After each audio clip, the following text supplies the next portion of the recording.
Assalamualaikum warahmatullahi wabarakatuh. Sampurasun nepangkeun nami abdi Meisa Fazrin Maulida di kelas 11 MIPA 3 simkuring bade ngadugikeun diantara anu jejerna wajibna neangan ilmu. Bismillahirrahmanirrahim. Innal hamdalillah wassalatu wassalamu ala Rasulillah wa ala alihi wa sahbihi wa mawalah. Amma ba'du.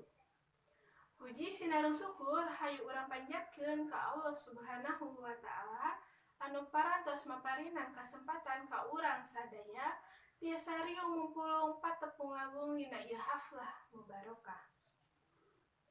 Di tema ku sholawat sinareng salam ka Kanjeng Nabi Muhammad sallallahu alaihi wasallam, tehilap ka kulawargina, ka para sahabatna, malah parat dugi ka urang sadaya.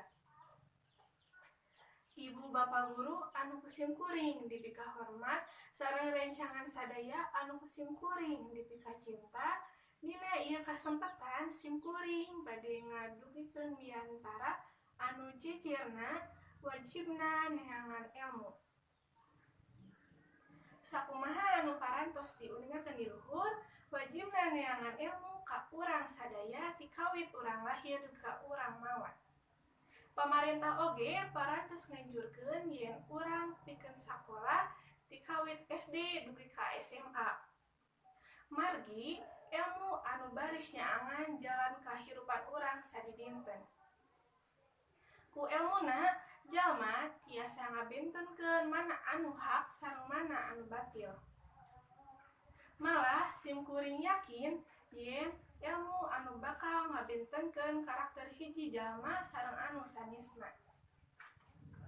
Hadirin sadaya, kusabab kitu hayu urang soson-soson diajar pikeun ngapimilik ilmu sareng pengetahuan. Pikeun ngawujudkeun harepan atawa cita-cita anu ku urang dipiharep. Ilmu mah moal berat dibabawa rek sakumaha lobana, malah ilmu anu bakal ngangkat derajat urang kana derajat anu langkung luhur deui.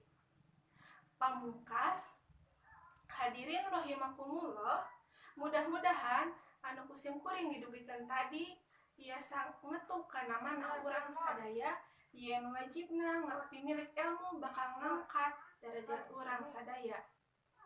Rupina sim kuring neda dihapunten kana kakiranganana, langkungna mungguh Allah atuh kakiranganna eta kabodohan sim kuring.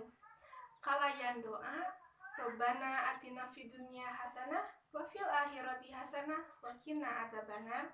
Wassalamualaikum warahmatullahi wabarakatuh.